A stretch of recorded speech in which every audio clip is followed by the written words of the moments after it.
Clochog. Fi yw Catrin Williams, y cadeirydd. Fel yw Rhina Williams, ysgrifennyddau y cylch. A fi yw Francis Bowen, trysorydd y cylch. Ni wedi trefnu llawer o weithgareddau gwahanol mwyn codi arian i'r cylch yn ystod y blwyddyn diwethaf. Nôl yn mis Hydref, wnaethon ni parti pwmpen i dathlu Calan Gaeaf. Oedd yn agored i'r gymuned gyfan, oeddwn ni disgo i'r plant a llawer o weithgareddau gwahanol a diolch yn fawr i bob un am cefnogaeth. Dros y blwyddyn, fe drefnon ni'r daith gerdded noddedig, ble nath y plant i wisgo lan mewn rocedi gan bod nhw wedi bod yn astudio llyfr Beth Nesaf.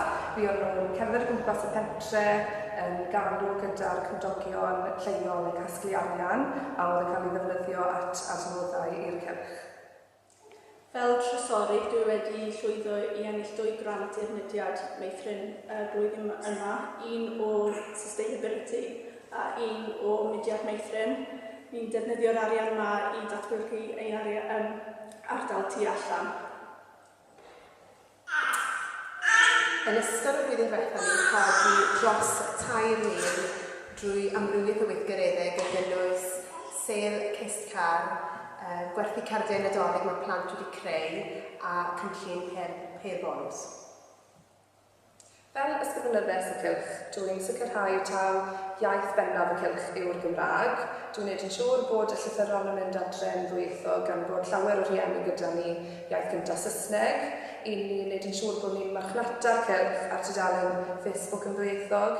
I ni hefyd yn sicrhau bod newyddion diweddaraf y cylch yn cael ei gynnwys yn pamffled gymunedol y pentre. Ruth Thomas ydw i, arweinydd Cylch Meithrin, Maen Clochog. Ni'n anffodus iawn bod pwyllgor mor dda gyda ni yn Maen Clochog. Maen nhw'n gweithio'n ganed iawn trwy'r blwyddyn, codi arian ac yn y blaen i ni cael prynu rai newydd i'r plant. I ni wedi bod yn datblygu y tu allan ac mae llawer o'r arian ni wedi mynd tu at hwnna a ni wedi datblygu mwy wrth cael mwy o'r ardal i gwneud dens a sensory parts a pethau fel yna ac i tyfu llysiau a ffrwythiau.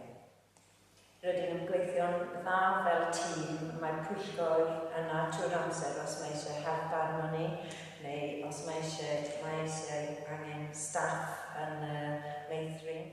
Diolch yn fawr iawn i'r pwyllgor Maen Clochog, chi'n heiddi bobl siwmai, pob lwc i chi. Mae'r blwyddyn diwethaf yma wedi bod yn llwyddiannus iawn i'r cylch ac hoffwn ddiolch i'r cymuned cyfan sydd wedi cefnogi ni.